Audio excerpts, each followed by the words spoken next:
Welcome to the podcast today. Today, what we want to talk about is Microsoft. They made a big announcement and of course, they have their AI Copilot, but they've been adding like different specialties to it. So right now they've just announced essentially that they have an AI Copilot for sales and services. It's now generally available. This is something they announced a while back, but they hadn't really rolled it out to everyone.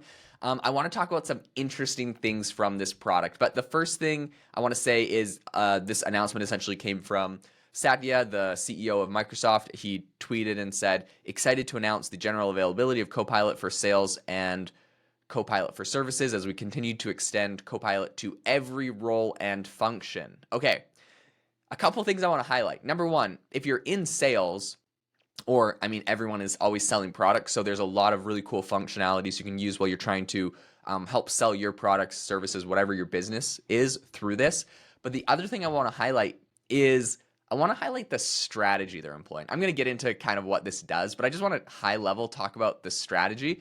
And that is that they have this general like AI thing, and now they're repackaging it as a bunch of special things. Like it's like Copilot for sales, Copilot for services, Copilot for developers, Copilot for, and it's just like they add like a little extra something into it, and now they spin it as something different. When you are creating your business, or when you're interested in creating AI tools or anything, this strategy is so powerful where you essentially can take one product, maybe add a little bit to it, and then make it like niche specific. And by going niche specific, you can charge more for it. You get people that are specifically looking for, sales solutions. I just think this is such a amazing spin on this. I don't know. What are your thoughts, Jamie?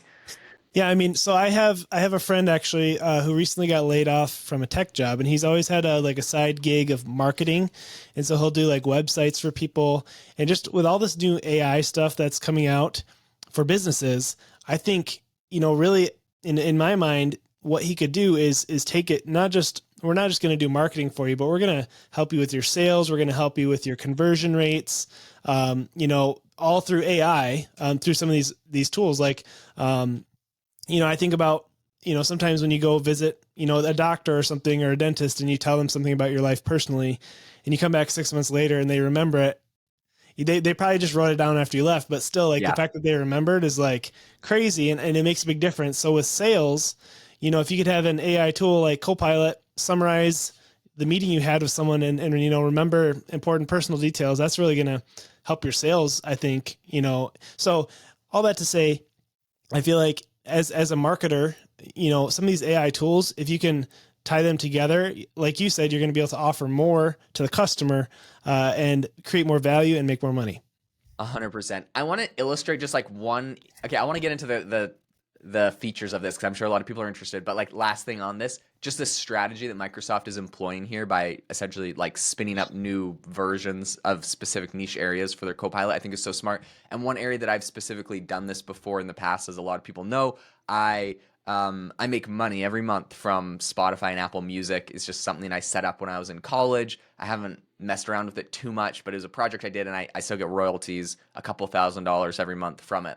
But one thing that I did there was I literally got someone playing just like relaxing piano music. I had a friend, he's just good at playing piano music. I just record him playing piano music for a couple hours because he just would do that for fun anyways, and he could just, whip things out of his brain and play it.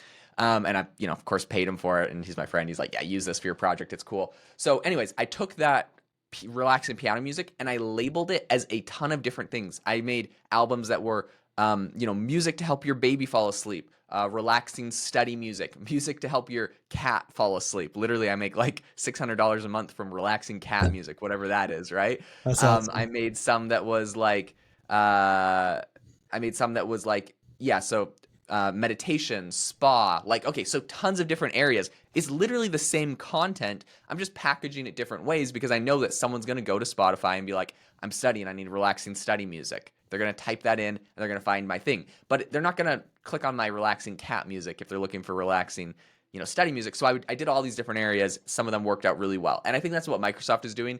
They have like essentially the same core functionality. It's useful for everyone. And maybe they add a couple extra little sales features in there to call it Copilot for sales, but really it's the underlying Copilot functionality they're doing. Anyways, so I just think niching it down makes it so that you can capture so much more of the market. And I think this is just a brilliant business strategy. Yeah, absolutely. I mean, so they have Copilot for sales and Copilot for service. So, depending on what a company's looking for, maybe they don't care to have the sales thing, but they do want to have a really great chat bot based around, Mhm. their product or service. So then they could go to AI Copilot for service and find that. So yeah, kind of like you said, they're breaking it up. It all kind of is the same AI model, but used for different things, which is really smart on their part. 100%. Okay, I want to break down a couple of the capabilities of this for people that are curious or interested or might want to use this. So there was a blog post by Emily He, who's Microsoft's corporate vice president of business applications marketing.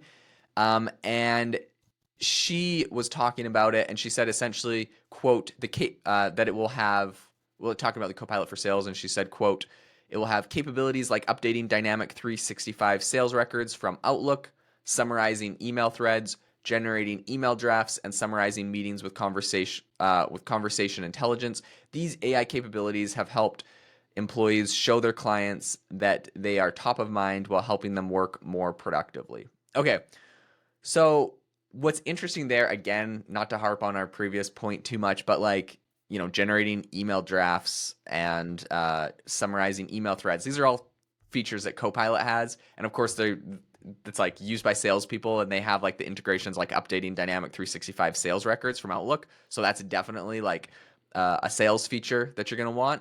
But like a lot of these are just the core Copilot features that are just specifically branded. But of course, like very, very helpful. And so, yeah, I'm excited to see kind of where this goes. The cost on this is $50. And I think that's per user per month if you pay for it annually.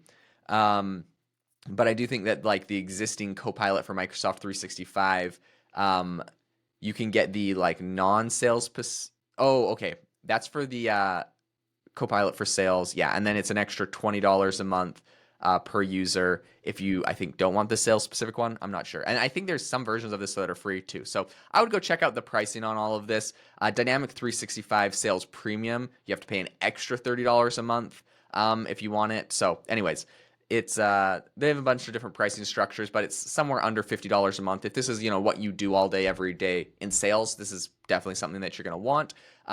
But do know that, it's like a lot. It's just like extra sales bells and whistles on top of the core, Copilot features that Microsoft has.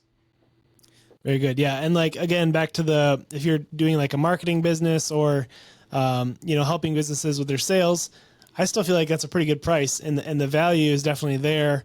So as like a facilitator of that, you could easily mark up the price and still have, some profit for yourself there as well. I feel like, a lot of these AI tools in my mind, are fairly inexpensive at this point. So, and that's kind of back to probably why Microsoft is adding all these upsells for different, specific features and stuff like that. But I feel like it's a very affordable service. Yeah, 100%. Okay, here's a funny thought I had about all of this, Jamie, and I'd be curious to get your opinion on this.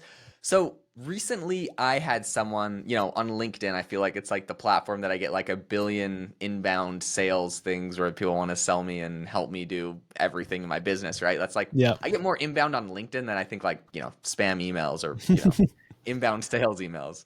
Anyways, it's so funny because like half the time they're like, hey, I have this like thing. And if it's something I'm interested in, I'm like, okay, like what's your pricing? Like, what do you do for it? Then they send me this like massively long email, which I know they just generated on ChatGPT or Copilot or something. And I'm like, it's so long. I'm like, I'm not even going to read that. So I literally take it, copy and paste it into ChatGPT. I'm like, please give me a summary of like what this email, and it's like 3 bullet points. It's like they said, congratulations on this. They have this product they want to introduce you to. They said that they'll do a partnership with blah, blah, blah, blah, blah.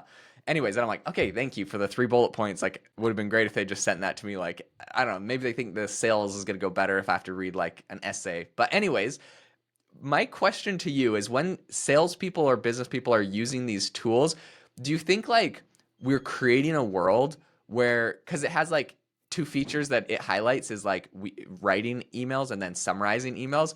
Do you think we're like creating a world where you literally have to use AI tools because otherwise you're going to get these giant emails from AI that you just want summarized? So it's like someone like writes like a little summary and gets a big email written, and then you get it and then you turn it back into like a summary because you don't want to read the big email. Do you think this is just Microsoft's like evil plan to make us, like have to use AI? They like make it big so you make it small.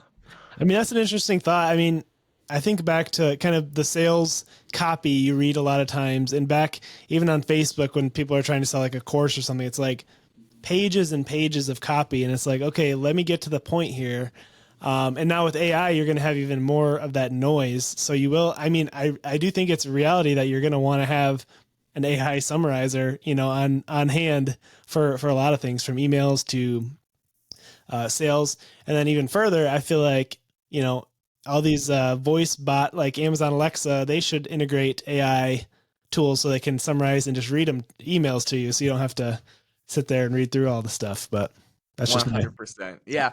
So I mean, at the end of the day, that's just a funny thought. But I think there's a lot of really cool features in this, and inevitably you're going to need it because now you're starting to get really big inbound sales emails. But I think there's a lot of really cool features in this. And I think the strategy that Microsoft is employing here, by taking a core functionality and then spinning it into different niches, is absolutely brilliant. And so I hope that that you can hopefully find ways to apply this to your business, because I've done it and it's been really successful in the past. So really excited about that direction and that takeaway. If you enjoyed the podcast today, if you could do us a massive favor, I'm serious, like this is a massive favor. If you could leave us a review, it would mean literally the world to us. Jamie might cry. I don't know. I will definitely be appreciative. We read every review and we love them. So maybe we need to like start reading reviews on air. So if you leave a review, you get a shout out. nice. Oh, it's I'll do like that. what are the shows where people like they submit like emails? It's like listener questions or whatever. You have to submit your questions in a review. We'll Oh read yeah, your reviews on air. That might be the next perfect. thing. If you guys have a question for us, please submit it in a review, and we'll check it and we'll answer your questions on the next episode. Or I think Apple takes a few days for your review actually to go live. So whenever it comes out, we'll get up to you in a week or so. But leave us a question, drop it in the reviews. Really appreciate it, and we hope that you all have an amazing rest of your day.